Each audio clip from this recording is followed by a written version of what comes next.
नंदगोपकुमाराय गोविंदाय नमो नमः। श्रीमद् भागवतम स्कंद 10 अध्याय 16 श्लोक संख्या 27। तम नर्तुमुद्यतमवेक्ष्य तदा तदीया गंधर्वसिद्धमुनिचारणदेववध्वः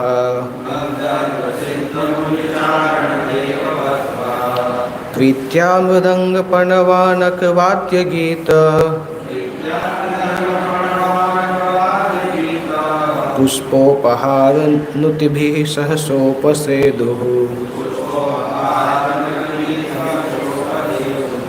तं नर्तुमुद्यतमवेक्ष्य तदा तदीया गंधर्वसिद्धमुनिचारणदेववध्वः प्रीत्या मृदंगपणवानकवाद्यगीत पुष्पोपहारनुतिभिः सहसोपसेदुः। तं नर्तुमुद्यतमवेक्ष्य तदा तदीया गंधर्वसिद्धमुनिचारणदेववध्वः प्रीत्या मृदंगपणवानकवाद्यगीत पुष्पोपहारनुतिभिः सहसोपसेदुः।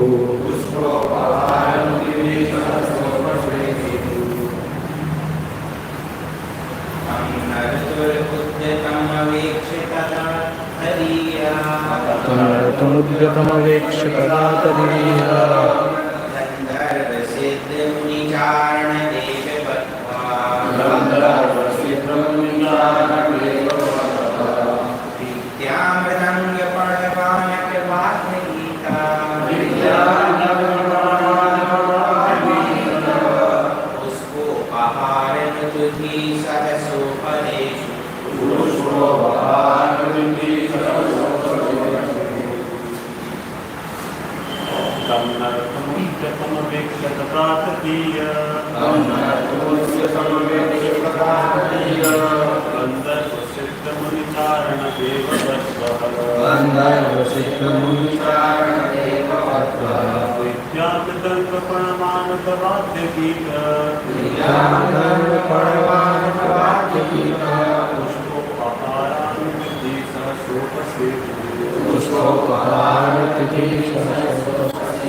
गंधर्वसिद्धमुनिचारणदेववध्वः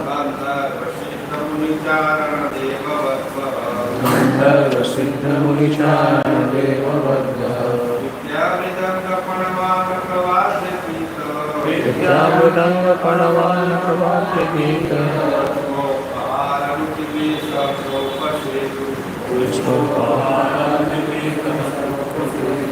माता जी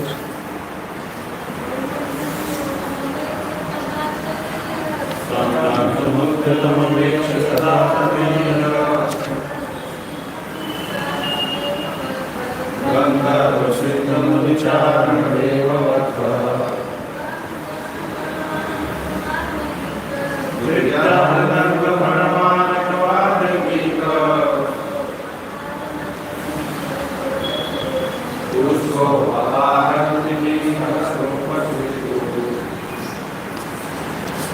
तम उनको नर्तुम नाचने में उद्यतम लगा हुआ अवेक्ष्य देखकर तदा तब तदीय उनके सेवक गंधर्व सिद्ध गंधर्व तथा सिद्धगण मुनिचारण ऋषि तथा चारण देववध्वः देवपत्नियां प्रीत्या हर्षपूर्वक मृदंग, प्रणव, आनक, विभिन्न प्रकार के ढोल, वाद्य, बाजों समेत, गीत, पुष्प, फूल, उपहार, अन्य भेंटें, नुतिभिः तथा स्तुतियों द्वारा सहसा तुरंत उपसेदुः आ गए। अनुवाद और तात्पर्य श्री प्रभुपाद जी के शिष्यों के द्वारा। भगवान को नाचते देखकर स्वर्ग लोक के उनके सेवक गंधर्व, सिद्ध, मुनि, चारण तथा देव पत्नियां वहां तुरंत आ गए। वे मृदंग, प्रणव तथा आनक जैसे ढोल बजा बजाकर कृष्ण के नृत्य का साथ देने लगे। उन्होंने गीत, फूल तथा स्तुतियों की भेंटें भी दी। तात्पर्य: जब देवताओं तथा उच्च लोक के अन्य निवासियों को पता चला कि कृष्ण नृत्य कला का अद्भुत प्रदर्शन स्वयं कर रहे हैं, तो वे तुरंत उनकी सेवा में उपस्थित हो गए। जब नृत्य के साथ मृदंग वादन, गायन तथा स्तुति उच्चारण भी किया जाता है, तो उस नृत्य को देखना और भी सुंदर तथा आनंददायक हो जाता है। कालिया सर्प के फनों पर आनंद पूर्वक नाचने में व्यस्त भगवान श्री कृष्ण पर असंख्य फूलों की वर्षा होने से कलात्मक परिवेश में और वृद्धि हो गई। भगवान को नाचते देखकर स्वर्गलोक के उनके सेवक गंधर्व, सिद्ध, मुनि, चारण और देव पत्नियां वहां तुरंत आ गए। वे मृदंग, प्रणव तथा आनक जैसे ढोल बजा बजाकर कृष्ण के नृत्य का साथ देने लगे। उन्होंने गीत, फूल तथा स्तुतियों की भेंटें भी प्रदान की। जब भगवान कृष्ण नृत्य करने लगे तो उनके सेवक उनको नृत्य करते देख तुरंत आ गए। भगवान का इस प्रकार से शक्ति है कि उनकी इच्छा मात्र से सारी वस्तुएं जैसी उनकी इच्छा होती है वैसे, जैसे वृंदावन में इस प्रकार से होता है कि भगवान को अगर कोई पर्टिकुलर लीला करनी है तो मौसम भी उसी प्रकार से बन जाता है, सूर्य चंद्रमा उसी प्रकार से कार्य करते हैं, हवाएं भी उसी प्रकार से कार्य करती हैं, यमुना, तो पूरा वातावरण योग माया की शक्ति के द्वारा वैसा हो जाता है। यहाँ पे भी उस तरह से है कि भगवान जब डांस कर रहे हैं तो उनके सेवक साथ में आ गए। शायद इस तरह से इससे ही वो कॉन्सेप्ट निकल के आया है, मतलब भौतिक संसार में उस कॉन्सेप्ट को यूज़ किया जाता है। आपने देखा होगा मूवीज़ में कॉन्सेप्ट होता है, हीरो को जब गाने की इच्छा होती है 8-10 लोग पीछे से आ जाते हैं, कोई बजाने लगता है, फिर एकाएक वादियाँ आ जाती हैं, फूलों की वादियाँ आ जाती हैं। ओरिजिनली वो शास्त्र में से है, पर मूवीज़ में उसको पिक्चराइज किया जाता है। भगवान के लिए पॉसिबल है, वहाँ पर मूवीज़ में तो क्या है, पैसा दे के पीछे से डांस कराया जाता है कि इतना पैसा देंगे तब डांस करेंगे, पर वो कॉन्सेप्ट यहाँ से ही आता है कि क्योंकि भगवान सुपर वास्तविक हीरो हैं, तो जब भी उनको कोई चीज़ करने की इच्छा होती है, कोई कार्य वो करते हैं, तो उसको संपादित करने के लिए उनकी शक्तियाँ अपने आप कार्य करती हैं।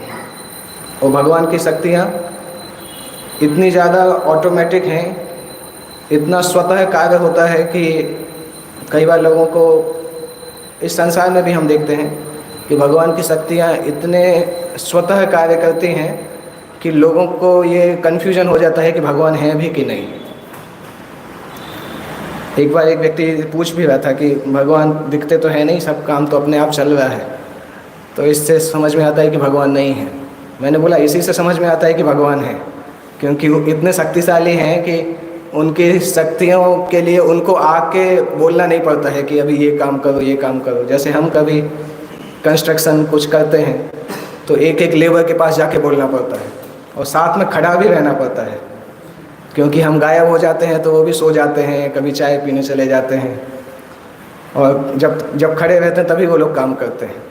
पर भगवान को अपनी शक्तियों को इस प्रकार से नहीं बोलना पड़ता है कि मैं यहीं पे खड़ा हूँ, काम करो, अगर मैं चला जाऊँगा तो तुम लोग भाग जाओगे। ऐसा भगवान को नहीं बोलना पड़ता है। केवल इच्छा से कार्य संपन्न हो जाते हैं, सारे के सारे कार्य इच्छा से इच्छा से संपन्न हो जाते हैं। तो वो अंतर है। भौतिक संसार में भौतिक मनुष्य लोग जो हैं, क्या बोल सकते हैं उसको, इंग्लिश में बोलते हैं, जब कभी हम अच्छे पेपर का अगर जेरोक्स निकालते हैं और जेरोक्स जब ख़राब हो जाता है तो आप देखेंगे काला काला दिखाई देता है, चित्र ज़्यादा मतलब साफ से नहीं दिखाई देते हैं। तो आध्यात्मिक संसार में भौतिकतावादी लोग जो करते हैं वो भगवान की लीलाओं की वैसे ही खराब जेरोक्स कॉपी है, केवल काला काला दिखाई देता है। वो जेरोक्स कॉपी जो खराब हो गई उस प्रकार से है। भगवान की लीलाओं को इमिटेट तो करना चाहते हैं, परंतु उसमें बहुत सारी त्रुटियां भी हो जाती हैं। जैसे रामायण है तो रामायण को लेके बहुत सारे नॉवेल राइटर्स ने बहुत सारी पुस्तकें भी लिखी हैं।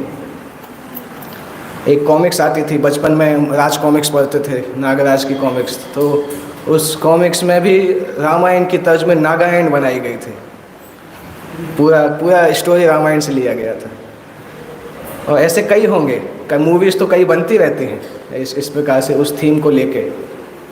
जैसे कुछ समय पहले एक मूवी फेमस हुई थी वो कल की अवतार के लिए, बहुत उलझुल कॉन्सेप्ट बताया है, केवल यही सही बताया है कि महाभारत का लड़ाई हुआ था उसमें, बाकी कॉन्सेप्ट सब उल्टा पुल्टा जैसा बताया गया था। तो शास्त्रों से लेके बनाते रहते हैं वो, चाहे बॉलीवुड हो, चाहे दक्षिण भारत का हो, चाहे हॉलीवुड हो, सब जगह कहीं ना कहीं से वो लेते हैं कॉन्सेप्ट और फिर उसको बनाते हैं और उसमें कुछ अपना मन से मिक्सचर करते हैं, और वो जो मिक्सचर करते हैं वो पूरा बर्बाद हो जाता है। उसकी बजाय अगर एग्जैक्टली शास्त्र में जो लिखा है उसको ही प्रेजेंट करेंगे तो कम से कम उनका भी भला होगा, दूसरों का भी भला होगा। परंतु शास्त्र के सिद्धांत को लेके और उसमें से अपने मन से बहुत सारी चीज़ें मिला देते हैं।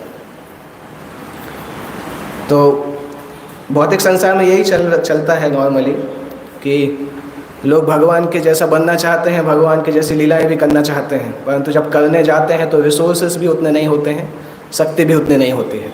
तो जो निकल के आता है वो पूरा मैश निकल के आता है, पूरा सब कुछ गड़बड़ निकल के आता है।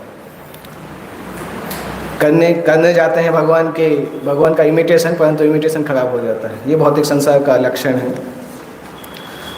इस पर्टिकुलर सीन में हम देखते हैं कि तीनों प्रकार के लोग सामने हैं, देवता भी सामने हैं और कालिया हालांकि एग्जैक्टली राक्षस नहीं है परंतु भगवान का विरोध कर रहे हैं अभी। तो देवता भी हैं यहाँ पे, दानवी प्रवृत्ति के व्यक्ति भी हैं और भगवान के सबसे ऊंचे भक्त भी हैं, ब्रजवासी भी हैं। एक ही सीन में तीनों दिखाई दे रहे हैं। जैसे देवताओं ने जब देखा कि भगवान नृत्य कर रहे हैं तो वो तुरंत उसके पीछे सहायता करने के लिए साथ में आ गए। उससे ये पता चलता है कि देवताओं के अंदर ये लक्षण तो होता है कि भगवान की बात मानना और भगवान का साथ देना हमेशा चाहते हैं। वो देवताओं का एक सामान्य गुण पाया जाता है जब तक वो विचलित नहीं हो। जब देवता विचलित हो जाते हैं तो फिर वो भगवान का अपोज भी कर लेते हैं, जब उनके अंदर भी दानवी गुण कभी ज़्यादा उबाल मारते हैं। और सामान्यतः देखा जाता है कि देवता लोग भगवान को असिस्ट करते हैं भगवान की लीलाओं में, और भगवान जो मानते हैं उसको करते हैं। जैसे समुद्र मंथन लीला में हमने देखा था, भगवान ने क्लियरली देवताओं से बोला था कि बहुत सारी चीज़ें आएंगी, जो चीज़ें मैं बोलूँ वही स्वीकार करना, अपनी तरफ से भागना मत कि हमें ये भी चाहिए है, ये भी चाहिए है। अगर ऐसा करोगे तो फाइनली अमृत मिल जाएगा। बीच में बहुत सारी चीज़ें आती रहेंगी, अगर तुम लोग उछलोगे कि मुझे ये भी चाहिए, ये भी चाहिए, तो फिर अमृत नहीं मिलेगा। देवता लोग मान गए थे। और समुद्र मंथन में फिर हमने देखा कि देवता लोग ऐसी लड़ाई नहीं करते थे कि अभी ये निकलने वाला है, इस पर हम अधिकार करेंगे। दानवों में लड़ाई होती थी। तो वो एक देवताओं का लक्षण होता है कि भगवान की बात मान जाते हैं। जब बात नहीं मानते हैं तब उनको दंड भी मिलते हैं उस प्रकार से। जैसे जब भी इंद्र देवता कुछ ना कुछ ऐसे कार्य करते हैं, कभी कभी लोग बोलते हैं कि भगवान इंद्र का हमेशा पक्ष लेते हैं। हो सकता है क्योंकि इंद्र महान देवता हैं और सृष्टि के संचालक जैसा कार्य करते हैं, इसलिए भगवान उनका पक्ष लेते हैं। परंतु उसका ये मतलब नहीं है कि इंद्र को दंड नहीं मिलता है। इंद्र को दंड कई बार मिले हुए हैं। कभी इसको मारते हैं तो फिर जलाशय के अंदर जाके बैठते हैं। किसका था? विश्वरूप को मारने के बाद नहीं, किसी को मारने के बाद जलाशय के अंदर गए थे, वहाँ पे भोजन भी नहीं मिल रहा था। फिर उसके बाद वृत्तासुर को मारते हैं तो पाप पुरुष उनके पीछे आता है। तो जब गलती करते हैं दंड भी मिलता है, ऐसा नहीं है कि दंड से बचे रहते हैं। पर यह है कि भगवान उनको हटाते नहीं हैं, क्योंकि जानते हैं कि थोड़ा बड़ा सेवा कर रहा है तो कुछ मिस्टेक है तो चला लेते हैं भगवान। इस प्रकार से प्रभुपाद जी उदाहरण देते थे कि गाय से अगर दूध चाहिए तो गाय की लात खाने के लिए भी तैयार रहना चाहिए। तो उस तरह से अगर देवता बड़ी सेवा करते हैं, कभी कभी गलती भी करते हैं। हालांकि देवता देवलोक में भी और भौम स्वर्ग जो है वहाँ पे भी भगवान के भक्ति करते हैं लोग, और साथ साथ कुछ भोग भी करते रहते हैं। भोग की इच्छा भी पूरी तरह से ख़त्म नहीं होती है। सामान्यतः ऐसे भक्तों को जिनको नियंत्रण की भी कुछ इच्छा होती है और सेवा की भी कुछ इच्छा होती है, उनको भगवान देवताओं जैसी पोस्ट दे देते हैं कि थोड़ा बहुत नियंत्रण करने के लिए भी मिलेगा और सेवा का भी अवसर मिलेगा। देवताओं में ऐसा भी कभी कभी देखने मिलता है कुछ लीलाओं में कि कभी कभी भगवान की शक्ति के ऊपर भी उनको डाउट आ जाता है। कभी हम देखते हैं भगवान कोई बड़े राक्षस से लड़ाई करते हैं तो देवता लोग बादल के पीछे छुप के देखते हैं। उसका कारण यही होता है कि अगर राक्षस ने देख लिया और बाद में भगवान हार गए तो फिर राक्षस उन लोगों का क्या हाल करेगा। इसलिए पीछे छुपे रहते हैं कि सेफ साइड में रहना चाहिए। भगवान जीतेंगे तो फूल फेंकेंगे, अगर हारेंगे तो दानों पे फूल फेंकेंगे और बच जाएंगे कम से कम। कई बार ऐसा होता है। उससे पता चलता है कि शुद्ध भक्तों जैसी उनकी जो बोलते हैं ना रॉक सॉलिड श्रद्धा उतनी ज़्यादा स्ट्रांग नहीं होती जितनी शुद्ध भक्तों की होती है। जैसे रावण से भी डरते थे वो, हिरण्यकश्यपु से तो बहुत डरते थे। हाजिरी अटेंडेंस लगाने के लिए जाते थे हिरण्यकश्यपु के पास कि हमारा नाम उनकी गुड बुक्स में रहना चाहिए, अगर हिरण्यकश्यपु नाराज़ होगा तो मुश्किल हो जाएगा। और प्रैक्टिकली देखा जाए तो भगवान कृष्ण के अवतारों के अलावा बहुत कम ऐसे लोग हैं जिन्होंने सृष्टि को उस प्रकार से नियंत्रण किया जैसे हिरण्यकश्यपु ने किया। मतलब इस हद तक नियंत्रण किया कि धूप है वो बोलेंगे बारिश होना चाहिए तो बारिश होने लगती थी, सूर्यदेव छुप जाते थे वो बारिश होने लगती थी। इस हद तक नियंत्रण कर सकता था वो उसकी अपनी शक्ति के कारण। तो हिरण्यकश्यपु राक्षसों में भी क्या बोल सकते हैं, राक्षस शिरोमणि बोल सकते हैं। इंटरयानों को देवताओं को भी पता चलता था है तो गायब हो जाते थे, सब छुपते थे कहाँ चले जाएं। रावण से भी डरते थे पर हिरण्यकश्यपु का डर बहुत ज़्यादा था, क्योंकि हिरण्यकश्यपु बहुत शक्तिशाली राक्षस थे। और हिरण्यकश्यपु से जब भगवान युद्ध कर रहे थे तब देवताओं को ये डर लग रहा था। इवन भागवत में आता है हिरण्याक्ष के से युद्ध के समय भी जब भगवान के हाथ का गदा गिर जाता है तो देवता लोग डर जाते हैं, अरे क्या हो गया, ऐसा तो नहीं होगा कि भगवान हार जाएंगे। फिर कोई आके प्रार्थना भी करते हैं कि भगवान अभी शाम का समय होने वाला है, वो लोग ज़्यादा शक्तिशाली हो जाएंगे, बेटर है आप मार दीजिए। तो वो हम देखते हैं वो लक्षण देवताओं में पाया जा सकता है। उनकी श्रद्धा शुद्ध भक्तों जैसी नहीं होती है। और दूसरा एक हम देखते हैं कि जब 7वें स्कंद में युधिष्ठिर महाराज पूछते हैं कि मतलब इस प्रकार से प्रश्न करते हैं कि भगवान की कुछ लीलाओं को देख के लगता है कि भगवान देवताओं के लिए पक्षपात करते हैं, पार्शियल होते हैं। तो वहाँ पे प्रभुपाद जी एक लंबा तात्पर्य है उसी पहले अध्याय में। वहाँ प्रभुपाद समझाते हैं कि भगवान किस प्रकार से पार्शियल नहीं है। शायद 4-5 कारण बताते हैं। उसमें से एक कारण बताते हैं कि माता पिता का बच्चों को फेवर करने का तरीका अलग अलग होता है। जो बच्चा आज्ञाकारी होता है उसको अलग तरीके से माता पिता मदद करते हैं, जो आज्ञाकारी नहीं होता है उसको अलग तरीके से मदद करते हैं। जो आज्ञाकारी होता है उसको ठीक तरीके से सिखा पाते हैं, जो आज्ञाकारी नहीं होता है उसको थप्पड़ मार के पहले लाइन पे लेके आते हैं फिर सिखाते हैं। तो देवता लोग आज्ञाकारी जैसे हैं तो भगवान को उनको मारने की ज़रूरत नहीं पड़ती। असुर लोग जो है आज्ञाकारी नहीं हैं, इसलिए भगवान थप्पड़ मारते हैं और सुधारते हैं। और जो थप्पड़ मार के सुधारने लायक नहीं होते हैं उसको ब्रह्मज्योति में भेज देते हैं कि अभी इसका सही नहीं हो सकता है तो इस जन्म में इसको वापस भेजना होगा। पर दोनों ही ठीक है, चाहे थप्पड़ मारें चाहे उसको प्रेम करें, अल्टीमेटली उसका भला हो जाता है, अल्टीमेटली जीव का भला हो जाता है। इसलिए प्रभुपाद जी उसी तात्पर्य में लिखते हैं कि जीव के लिए ये समझना बहुत अच्छा है कि भगवान की तरफ से जो भी आता है उसको स्वीकार किया जाए। क्योंकि अगर हम इस सिद्धांत को पालन करते हैं कि भगवान हमें कुछ देते हैं तो उसको स्वीकार करना चाहिए, भले ही हमें उस समय ऐसा लगे कि वो हमारी इच्छा के विपरीत है। पर अगर भगवान की तरफ से जो आ रहा है उसको स्वीकार करेंगे तो अल्टीमेटली भगवान के पास सबके लिए प्लान है। जब कोई व्यक्ति भक्ति करना चालू करता है तो भगवान के पास प्लान होता है कि उसको कैसे अपने पास तक लेके आना है। और हम जब अपनी खुद की इच्छाएं उसमें बीच में डालते हैं ना तो उस प्लान में फिर हम इंटरफियर करते हैं। भगवान कुछ और तरीके से हमें पास में लाना चाहते हैं, हम बोलते हैं नहीं मैं इसी तरह से ही जाऊँगा, नहीं तो नहीं आऊँगा। तो फिर भगवान बोलते हैं ठीक है तुम अपनी तरफ से आओ फिर, और फिर उसमें फिर भगवान जिम्मेदार नहीं होते हैं। इसलिए शुद्ध भक्ति का एक नियम होता है कि भगवान से बहुत ज़्यादा डिमांड नहीं करनी चाहिए, स्पेशली भौतिक इच्छाओं पर आधारित। क्योंकि भगवान नेचुरली, हम भी अपने अपने जीवन में देखेंगे, अभी तक की भक्ति जीवन को देखें तो हमें भी लगता है कि भगवान का कुछ तो प्लान था कि भक्तों के संपर्क में आए, फिर धीरे धीरे किस प्रकार से भक्ति में कनेक्ट हुए। दैट मीन्स क्योंकि भगवान पिता के समान है तो हर जीव को चाहते हैं अपने पास लाना। अगर किसी के अंदर थोड़ी सी भी इच्छा देखते हैं तो भगवान की शक्तियाँ कार्य करना चालू कर देती हैं कि उसको कैसे लेके आना है। तो हम अपनी लाइफ को भी देखेंगे, या जो महान भक्त हैं, एडवांस भक्त हैं, उनको भी देखेंगे तो लगता है कि भगवान का प्लान कार्य कर रहा है देखने में। खुद अपनी लाइफ को भी देखें तो भी हमें पता चलता है। तो उससे ये अंदाज़ा लगता है कि अगर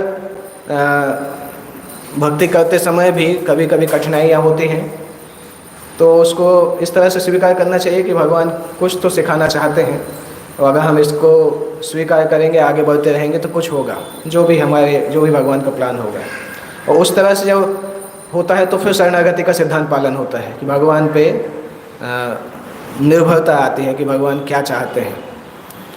और भक्ति विनोद ठाकुर लिखते हैं कि जब कोई ऐसी अवस्था में रहता है तो उसको वास्तविकता में खुशी भी आती है, वैसे ही खुशी आती है जैसे बच्चे को कोई चिंता नहीं होती है जब वो माता पिता के संरक्षण में होता है। वैसी खुशी भक्त को तभी आती है जब वो मटेरियल प्लान मेकिंग छोड़ देता है और भगवान के प्लान के फ्लो के साथ साथ बहता जाता है। तब वो पूरी तरह से वो हो जाता है, फियरलेस हो जाता है, कोई डर नहीं होता है। जैसे प्रहलाद महाराज को था कि उनको कोई डर ही नहीं था कि दुनिया का सबसे बड़ा राक्षस मुझे मारना चाहता है, कोई डर नहीं था कभी। एक परम पूज्य सतस्वरूप दास गोस्वामी महाराज ने एक छोटा सा आर्टिकल लिखा था, think of Vishnu not Hiranyakashipu. Article उसी प्रहलाद के ऊपर ही था। वो बोलते थे प्रहलाद बेचारा 5 साल का बच्चा था और ब्रह्मांड का सबसे बड़ा राक्षस उसको मारना चाहता था। उसके बाद भी प्रहलाद कभी ये सोचते नहीं थे, माला करते समय उनका मन में डिस्टर्बेंस नहीं होता था, यार पता नहीं पीछे से अटैक नहीं हो जाए, कोई तलवार आके नहीं मार दे, कभी सोचते ही नहीं थे। और चूँकि वो हमेशा विष्णु के बारे में सोचते थे इसलिए भगवान विष्णु हमेशा ही उनको प्रोटेक्ट करते रहते थे। सामान्य जीवों के केस में होता है कि सामान्य जीव मतलब सामान्य भक्तों के केस में भी होता है कि कोई कठिनाई आती है तो भजन सबसे पहले ही भूल जाते हैं, माला ठीक से होना बंद हो जाती है, पूरी माला में वही याद करते हैं। खुद भी देखेंगे हमारी भी कुछ कठिनाई होती है तो हम भगवान का नाम ठीक से नहीं ले पाते हैं, उसी पे सबसे पहला इफेक्ट होता है। और सामान्यतः भौतिक संसार में तो ये देखा भी जाता है कि कोई भी कठिनाई आएगी सबसे पहला इफेक्ट क्या होगा, माला कम हो जाएगी। आप लोगों से मिलिए, घर में कोई भी समस्या आई, चाहे हेल्थ खराब हुआ, कुछ हुआ, उनसे बोलेंगे 16 माला से 8 माला पे आ जाता है। सबसे पहला अटैक उसी के ऊपर होता है, क्योंकि हम भगवान विष्णु के बारे में कम सोचना चाहते हैं, हिरण्यकशिपु के बारे में ज़्यादा सोचते हैं। तो इसलिए भगवान भी फिर उस प्रकार से रेसिप्रोकेट नहीं करते जैसे प्रहलाद के साथ किया। तो वो एक चीज़ हमें सीखना चाहिए इन टॉपिक से कि किस प्रकार से देवताओं की भक्ति और शुद्ध भक्तों की भक्ति में अंतर होता है। सामान्यतः जो भी देवता होते हैं या सत्पुरुष होते हैं उनको भगवान से इच्छा होती है, भगवान के बारे में सुनने की इच्छा होती है, और कोई भी चीज़ सुनने या देखने के पहले वो जज करते हैं कि ये वस्तु मुझे कृष्ण भक्ति में आगे बढ़ने में मदद करेगी कि नहीं करेगी। अगर मदद करती है तब वो करते हैं, नहीं करती तो नहीं करते हैं। भागवतम में एक एग्जाम्पल आता है ऐसा, किसी को याद है ये एग्जाम्पल कि कुछ सुना रहे हैं और सुनने वाले पहले पूछते हैं कि यार ये बताइए कि ये भक्ति में मदद करेगी कि नहीं करेगी, नहीं करेगी तो भगवान से कनेक्टेड है कि नहीं, ऐसा प्रश्न करते हैं। कोई याद है उदाहरण ऐसा भागवतम में? पहले स्कंद में ही आता है। पहले स्कंद में जब सूत गोस्वामी ये वर्णन करते हैं, परीक्षित महाराज उससे मिलते हैं ना, बैल वो गाय से और कली से, तो वहाँ पे एक श्लोक आता है, अथवास्य पदाम भोज मकरंद लिहाम सताम किमन्य असद आलापे आयुषो यद असद व्यय। सोनक ऋषि बोलते हैं कि पहले बताइए कि ये जो खतरनाक डिस्क्रिप्शन चल रहा है, ये डिस्क्रिप्शन भगवान कृष्ण से कैसे संबंधित है, कृष्ण उनके भक्तों से कैसे संबंधित है। क्योंकि अथवा से किमन्य असद आलाप है, क्योंकि अन्य असद आलाप जो होता है, जो कि इस संसार की बातें हैं, उसको सुनने से केवल आयु का क्षय होता है, आयु और बल का क्षय होता है। तो अगर ये जो आप सुनाना चाह रहे हैं, हालांकि सूत गोस्वामी इतने एडवांस भक्त थे, परंतु उनको सुनने में ऐसा लगा कि हो सकता है ये सुना क्यों रहे हैं, खतरनाक जैसा सीन दिख रहा है कि एक आदमी गाय को मार रहा है, बैल कांप रही है, तो उनको सुनने में अजीब लगता है कि ये क्यों सुना रहे हैं। तो क्लैरिफाई करते हैं कि अगर ये कनेक्टेड हो तो सुनाइए, कनेक्टेड नहीं हो तो फिर कुछ और सुनाइए, हम कुछ और सुनना चाहते हैं, भगवान से संबंधित जो वस्तु है। तो वो भी एक सत्पुरुषों का लक्षण होता है कि भगवान से संबंधित बात को सुनना और देखना चाहते हैं, अगर संबंधित नहीं है तो नहीं देखना चाहते हैं। उससे हम अपने आप को भी जज कर सकते हैं। जब YouTube शॉर्ट्स और Instagram शॉर्ट्स देखते हैं तो कौन कौन से शॉर्ट्स में मन लगता है देखने में, और अगर हम क्लोजली देखेंगे तो बहुत लोगों को इच्छा होती है छोटे छोटे शॉर्ट्स, कभी नरेंद्र मोदी का कुछ मोटिवेशनल कोट आता है वो देख लेते हैं, फिर कभी कोई सनातन धर्म का बोलते हैं, कोई अनिरुद्धाचार्य जी बोलते हैं कुछ, वो भी देख लेते हैं। तो उसी के बीच में कभी कभी टीवी सीरियल का भी आता है, कभी कभी हॉरर भी सीरियल का आता है, फिर कभी कभी मूवी का भी आता है। आप देखते जाओगे तो धीरे धीरे ऐसा लगता है कि आपको वो उसकी एल्गोरिदम इस प्रकार से सेट होती है कि आप अच्छा देखना चालू करोगे, 15-20 मिनट देखोगे, आप देखोगे मूवी आ गई, फिर इस्कॉन का कोई वीडियो नहीं देखेगा। तो हमें देखना होगा कि फिर धीरे धीरे मुझसे अटैच भी हो जाते हैं कि यार ये थोड़ा ये शॉर्ट है, आधा मिनट का ही तो है, देख लेते हैं।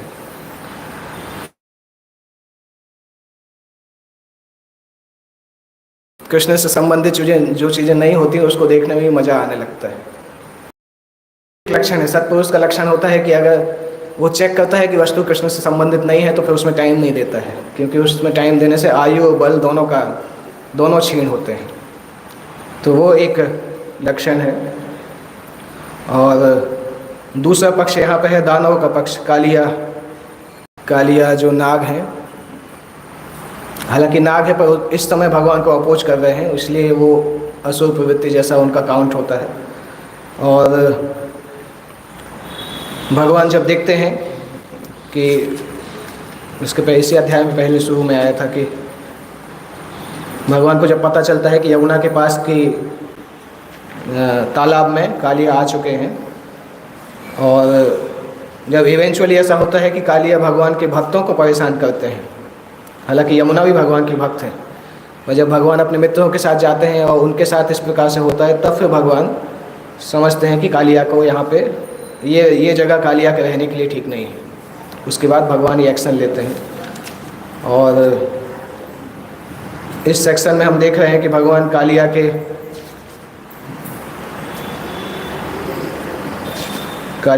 बहुत सारे फन थे। कालिया के 101 सिर अगले श्लोक में 28 नंबर श्लोक में आता है, और भगवान हर सिर के ऊपर डांस कर रहे हैं। जो भी सिर ऊपर उठाते थे उसके ऊपर भगवान अपने पैर से आघात करते थे और डांस करने लगते थे। परम पूज्य राधा गोविंद महाराज एक जगह बोलते हैं कि भगवान 100 नाग वाले से सर्प के ऊपर डांस कर सकते थे, और अभी के जो सो कॉल्ड भगवान हैं उनको बोल दो कि आप एक ही नाग के सिर पर पैर रख के बताइए तो उनको नानी याद आ जाएगी। महाराज इस प्रकार से बताते हैं कि भगवान तो बोलते हैं पर उनसे बोलो कि एक नाग के सिर पे पैर रख के तो बताओ, फिर हम देखते हैं। डांस करना तो दूर की बात है। तो महाराज इस प्रकार से बताए थे कि ऐसे कलयुगी भगवान इसी तरह से होते हैं बोलने के लिए भगवान होते हैं, परंतु जब उनको भगवान की शक्ति प्रदर्शित करने की बात आए तो केवल एक ही आंसर देते हैं कि आपके पास दिव्य चक्षु नहीं है, इसलिए आप मेरी लीलाओं को देख नहीं पाएंगे।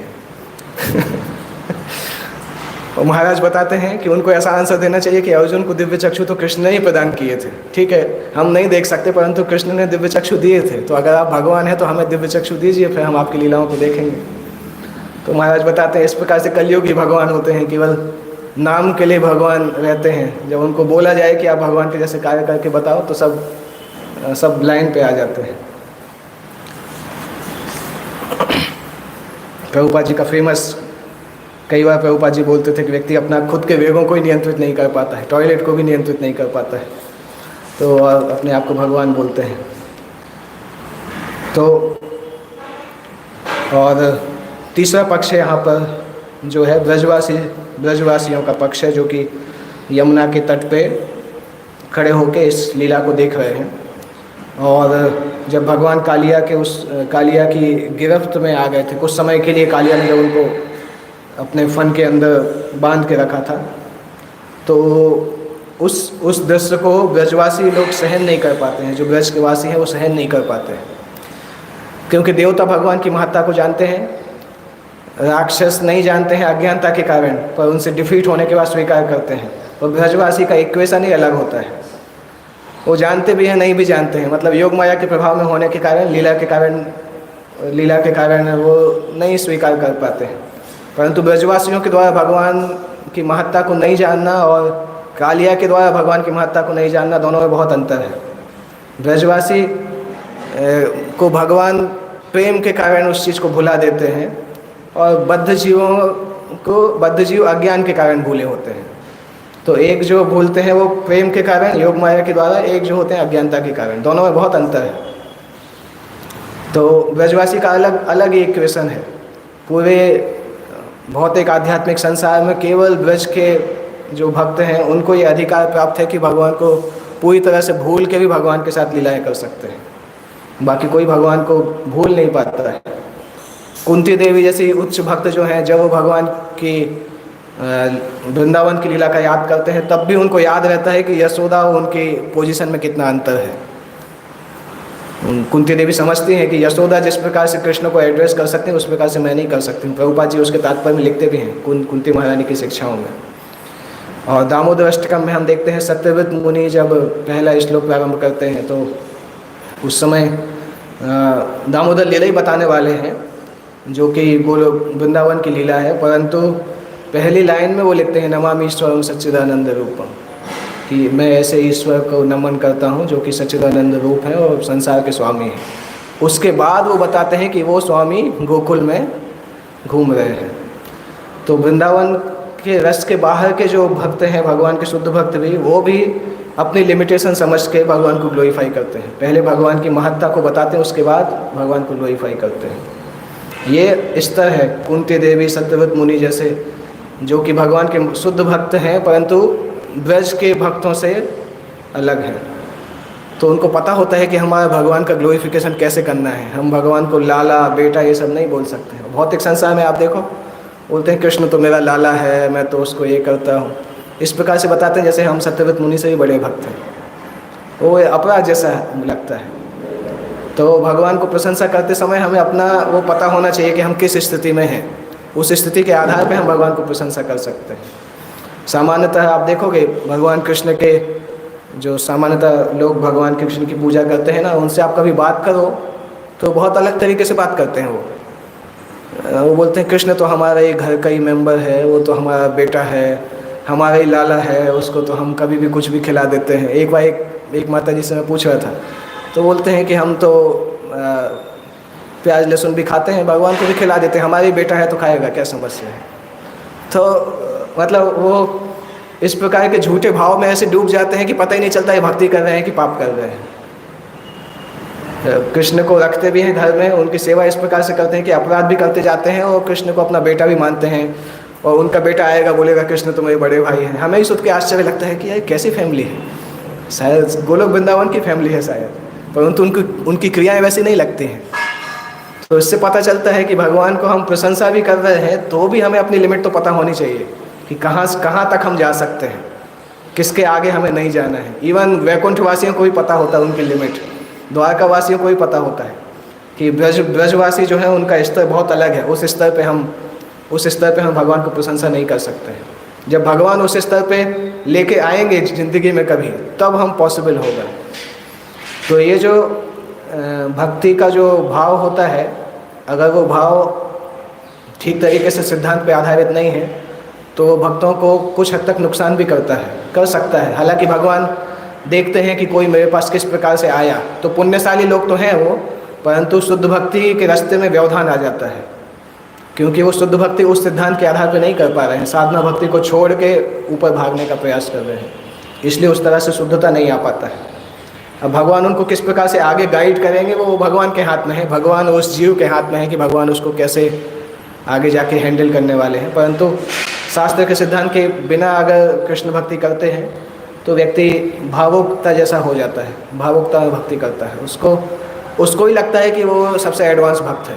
इसीलिए कुछ लोग वृंदावन में ऐसा भी बोलते थे कि जीव गोस्वामी जिन्होंने इतने ग्रंथ लिखे हैं वो शायद नियोफाइट भक्त थे, नहीं तो इतना सिद्धांत लिखने की ज़रूरत ही क्या थी, 4 लाख श्लोक क्यों लिखे, संदर्भ लिखने की ज़रूरत ही क्या थी। कृष्ण तो हमारे घर के ही हैं, उनको प्रेम करना चाहिए, उनको शास्त्र में सिद्धांत बताने की क्या ज़रूरत है। परमात्मा संदर्भ, ये संदर्भ, वो संदर्भ क्यों लिखा है। तो वृंदावन के कुछ ऐसे भी साधु थे कि जो जीव गोस्वामी को भी नियोफाइट भक्त मानते थे, जबकि जीव गोस्वामी पिछले 1000 साल के सबसे विद्वान थे और महान भक्तों में से एक है। तो ऐसे ही लोग उनको मानते हैं जिनको लगता है कि शास्त्र को तो पढ़ने की ज़रूरत ही नहीं, कृष्ण तो घर वाले व्यक्ति हैं, उनको तो हम अच्छे से भोजन खिलाएंगे बगल में बिठा के। कभी लोग उसी थाली में कृष्ण को खिलाते हैं, साथ साथ खुद भी खाते हैं, फिर अपना जूठन उसको खिलाते हैं। क्या आप सोच सकते हैं, मैं देखा है ऐसे लोगों को। मध्य प्रदेश में एक ऐसी फैमिली से मिला था, वो कृष्ण को अपने घर का मेंबर मानते थे और खुद भी खाते थे, फिर जूठा भगवान को भी खिलाते थे। कितना अमेजिंग। या तो वो ऊपर बहुत ही ऊँचे हैं या फिर उनको कोई है ही नहीं बताने वाला, गलत तरीके से कर रहे हैं। तो सजग रहना चाहिए कि भगवान को जब हम अप्रोच करते हैं तो किस तरह से करना चाहिए। और जब भगवान इस प्रकार से ब्रजवासियों के सामने रहते हैं तो फिर भगवान किसी और की केयर नहीं, इतना ध्यान नहीं देते हैं। जैसे वृंदावन में जब भगवान लीला करते रहते हैं तो बीच बीच में इंद्रदेव, ब्रह्मा जी कभी कभी आते हैं, तो भगवान को उतना ध्यान नहीं आता कि ये क्यों आ गए। उल्टे वो अपने ब्रज के भाव से निकलना ही नहीं चाहते हैं। या ब्रह्मा जी प्रार्थना कर रहे थे, हमने पढ़ा था ना 14वें अध्याय में, तो भगवान यही सोच रहे थे कि कौन चार मुँह वाला व्यक्ति कौन आ गया है। मैं अच्छे से अपने मित्रों के साथ खेल रहा था, ये आके पता नहीं कुछ बोल रहे हैं, आरती कर रहे हैं। बड़े बड़े देवता भी आ जाएं तो भी भगवान उस भाव से बाहर आना नहीं चाहते, क्योंकि वो ब्रजवासियों के साथ लीला उनका नेचुरल स्वभाव जैसा है, सबसे अच्छा उनको लगता है।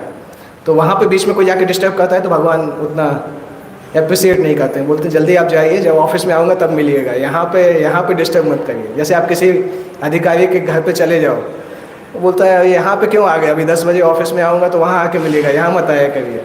तो इसी प्रकार से भगवान जब अपने ब्रजवासियों के साथ लीला करते हैं, वो ये यूनिवर्सल मैनेजमेंट, इन सब देवताओं को उतना ध्यान नहीं देते हैं। वो बोलते हैं ये टाइम नहीं है, ये अभी अलग टाइम है, अलग मूड में हो, जब सृष्टि के मूड में आएंगे तब आपसे मिलेंगे। तो इस प्रकार से ब्रजवासियों का मुख्य सौभाग्य है कि भगवान की सबसे ऊंची कृपा उनको हमेशा उपलब्ध रहती है। तो इस तात्पर्य में यहाँ तक डिस्कस करते हैं। किसी को कोई प्रश्न अगर पूछना है तो पूछ सकते हैं।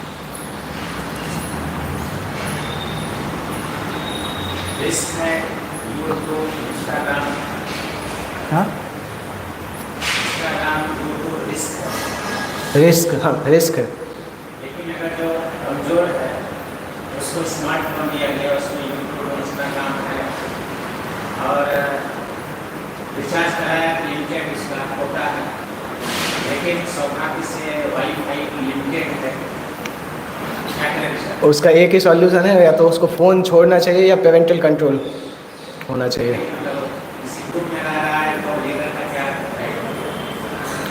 पेरेंटल कंट्रोल डलना चाहिए उसमें कम से कम। लोग नॉर्मली आजकल स्मार्टफोन मिनिमम एक चीज़ के लिए यूज़ करते हैं, व्हाट्सएप के लिए। अगर किसी के पास लैपटॉप नहीं है तो लैपटॉप पे व्हाट्सएप नहीं चलता है, तो मिनिमम उसके लिए यूज़ करते हैं कि व्हाट्सएप देखना पड़ता है, सामान्यतः जो होते हैं। तो उस केस में पेरेंटल कंट्रोल एक ऑप्शन होता है। पेरेंटल कंट्रोल से जो ऐप नहीं खुलेगा वो खुलेगा नहीं, उसको परमिशन लेना पड़ेगा वो खोलने के लिए। व्हाट्सएप खुल सकता है क्योंकि व्हाट्सएप में कोई बहुत सारी चीज़ें आती नहीं हैं, केवल मैसेज ही आते हैं। तो वो एक सॉल्यूशन है कि पेरेंटल कंट्रोल इंस्टॉल होना चाहिए उसके मोबाइल में, और लैपटॉप नहीं होना चाहिए क्योंकि लैपटॉप पे पेरेंटल कंट्रोल डालना कठिन होता है, वो हैंडल नहीं कर पाते। वो पेरेंटल कंट्रोल है होता, देखना चाहिए, सीनियर्स को ही देखना चाहिए। जैसे हमारे आश्रम में भी पेरेंटल कंट्रोल है, लाइसेंस वर्जन है ना। लैपटॉप को देख, एक्चुअली वो एक टेक्निकल टीम का काम होता है क्योंकि मोबाइल का पेरेंटल कंट्रोल आसान होता है, लैपटॉप का पेरेंटल कंट्रोल बहुत कठिन होता है करना। लैपटॉप यूज़ नहीं करना अच्छा है उस केस में। अगर मोबाइल जिसको यूज़ नहीं उसको ज़रूरत नहीं है ना। हाँ, जिसको यूज़ नहीं उसको नहीं रखना चाहिए। लैपटॉप तो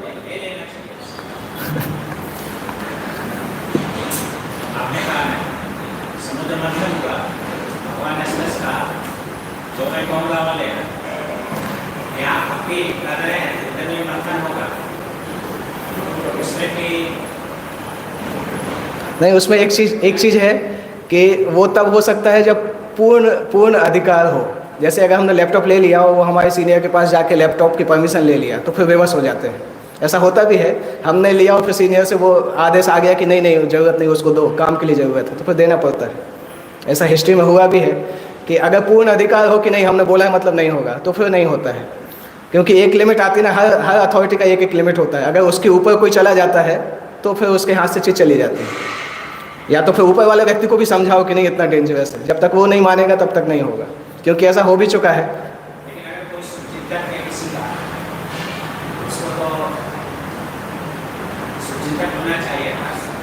हाँ वही, देखिए मुझे उसको हर चीज़ का डिटेल देखना पड़ेगा क्योंकि ये केस टू केस चीज़ है। हम जनरल चीज़ डिस्कस कर सकते हैं पर केस टू केस चीज़ है। जैसे कोई चीज़ अगर हमारे नियंत्रण से बाहर चली गई तो फिर हम सोचते हैं ठीक है अभी जो होगा क्या कर सकते हैं। हर व्यक्ति का, हर अथॉरिटी का एक लिमिट तक नियंत्रण होता है ना, उसके बाद नहीं होता है। जैसे हम देखें इस्कॉन में वॉलंटरी सेवा कर रहे हैं, पैसा दे के तो नहीं कर रहे हैं, तो हम किसी को कंट्रोल भी एक लिमिट तक ही कर सकते हैं। नहीं तो उसके पास भी ऑप्शन है, दूसरे ऑप्शन है, मंदिर भी छोड़ के जा सकता है, दूसरे मंदिर में भी जा सकता है, क्योंकि हम पैसा दे के तो नहीं रखे ना। तो ऐसा नहीं कि हम एब्सोल्युटली कंट्रोल कर सकते हैं किसी को। तो उस व्यक्ति को ही पता होना चाहिए कि मैं कितना कंट्रोल कर पाता हूँ और अगर सामने वाला नहीं कर पा रहा है तो फिर उसके ऊपर जाके उसको हैंडल करना होगा। इसलिए तो ये केस टू केस डिस्कस करना होगा कि किसके केस में बात हो रहा है। और तब स्पेशली टेम्पल रेसिडेंट को तो तब भी कुछ लिमिट तक कंट्रोल कर सकते हैं, कांग्रेगेशन में तो कोई कंट्रोल नहीं कर सकते क्योंकि तो फाइनेंशियली भी इंडिपेंडेंट है। मंदिर में तो हम बोल सकते हैं ठीक है अभी तुमने नहीं किया तो तुम्हारा साइन नहीं हो रहा, तो कम से कम व्यक्ति अगर उसको उसी मंदिर में रहना है तो कम से कम रुक जाएगा। तो मंदिर के बाहर जो है उनको तो हम कुछ नहीं कर सकते। हाँ वही, आश्रम वासियों पे एटलीस्ट कुछ हद तक नियंत्रण है, उसके बाहर तो और भी कुछ भी नियंत्रण नहीं। फिर तो सब कुछ इंस्पिरेशन पे आधारित होता है कि कौन व्यक्ति बात सुनेगा और सुन लिया तो कितना स्वीकार करेगा, उस पर आधारित होता है। ओके, कोई और प्रश्न? श्रीमद् भागवतम की जय, जगत गुरु श्री प्रभुपाद की जय।